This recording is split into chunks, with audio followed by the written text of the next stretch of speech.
Hey everybody, this is Paul, and we're going to do a 3-week update on our seedling tip grafts. So this is our first one that we showed you, and you can see it's growing really well. So the seedling tip graft method works. So here's number 1.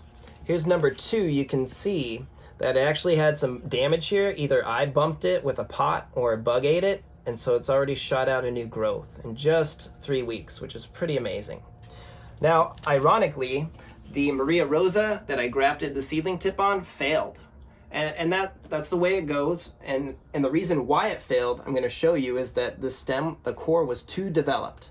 So good news is I had a piece of Kathy Von Arum, and now I grafted that and it's looking pretty good. So in other words, if I fail with the rootstock, I can cut it and attach another graft. So this should be successful, but I'm noticing that you really want a very young cutting. So again, this is a very young cutting and the core was not developed. So I think that's the reason why this graft was successful. Now, I've done some more recent ones. You can see this one is definitely another successful union. So I was at 3 out of 4.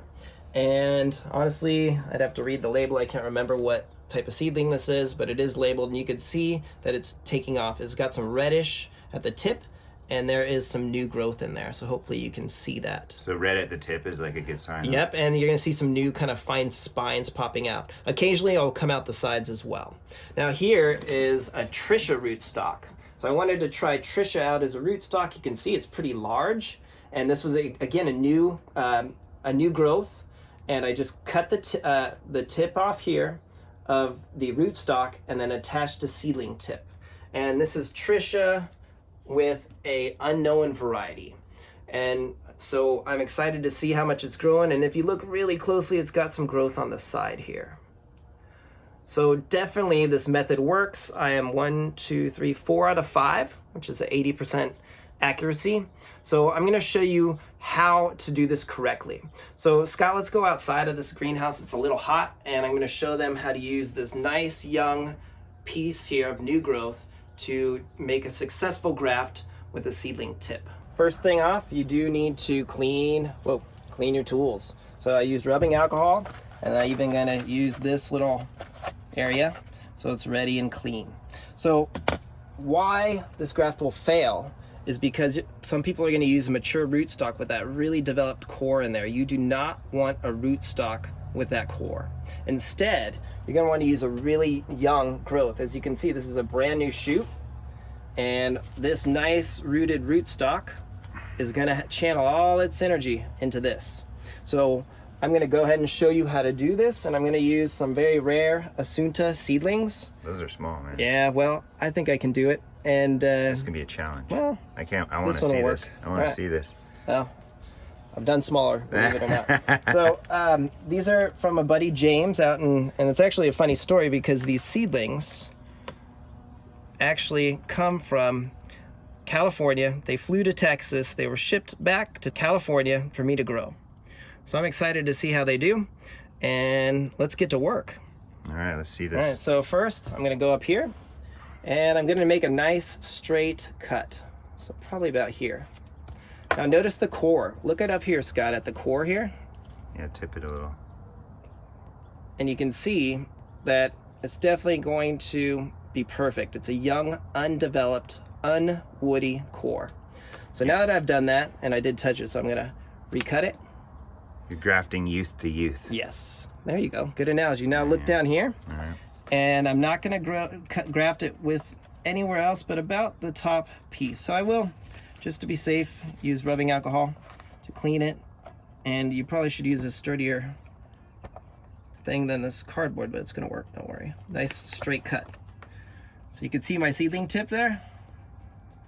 Got it. And now I'm just gonna place it. I like to do it by hand. This is pretty small. So it's small. But if I just get it on a decent connection, I think I can get it to work. So it's not a perfectly straight, there. And you get a shot of that there. Okay, I'm gonna let it go.